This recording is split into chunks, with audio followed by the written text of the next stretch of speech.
Damnagar railway સ્ટેશનના નવા platform પર લોકાર્પણ પહેલાં જ ફાટી ગયા. પાલિકા પ્રમુખ નારોલ સહિતના અગ્રણીઓએ સ્થળ વિઝિટ કરતા સંપૂર્ણ પ્લેટફોર્મ ઊભા ફળિયા જોઈ ચોંકી ઉઠ્યા. 8 કરોડના ખર્ચે ચાલતા વિકાસ કામમાં નબળી ગુણવત્તાથી નારાજગી. રેલવે સલાહકાર સમિતિએ પણ વિઝિટ કરી સ્થળ નિરીક્ષણ કરવું જોઈએ. આટલું બધું નબળું કામ કેમ ચલાવી લેવાય? દામનગર શહેરમાં ભારત સરકારે રેલવે સ્ટેશનની કાયાપલટ કરવા 8 કરોડના ખર્ચે કામ આપ્યું હતું, પણ લોલમલોલ કામ ચાલે છે. રેલવે સ્ટેશન ખાતે વિકાસ કામની પાલિકા પ્રમુખ નારોલા સહિતના અગ્રણીઓએ મુલાકાત લીધી. 8 કરોડના ખર્ચે રેલવે સ્ટેશનમાં પ્લેટફોર્મ સહિત આરસીસીના કામ ફાટી ગયા.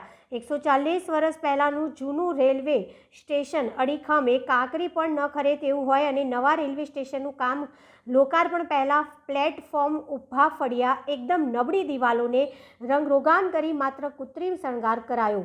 નવા રેલવે સ્ટેશનના કામમાં ઠેર ઠેર ગાબડા અને વાટા કરતી એજન્સી કોણ? કામની શરતો, એની માલ સામાનની ગુણવત્તાનું પરીક્ષણ કરી પછી જ બિલ ચૂકવવા તકેદારી આયોગને પાલિકા પ્રમુખનો પત્ર.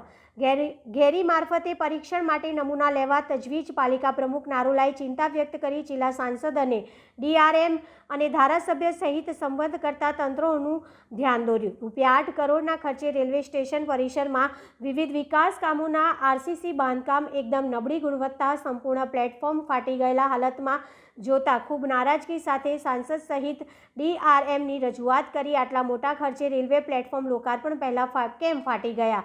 માલ સામાનની ગુણવત્તા નબળી છે કે ભરતી ઉપર પ્રેસ કર્યા વગર આરસીસી બન્યો? જેવા અનેક સવાલો ઊભા કરતા રેલવે સ્ટેશનના વિકાસ કામમાં લોલમલોલ. હજી તો કામ શરૂ છે, કમ્પ્લીશન પણ નથી થયું, ત્યાં સંપૂર્ણ પ્લેટફોર્મ ઊભા ફાટી ગયા છે. આ કઈ એજન્સી કામ કરે છે?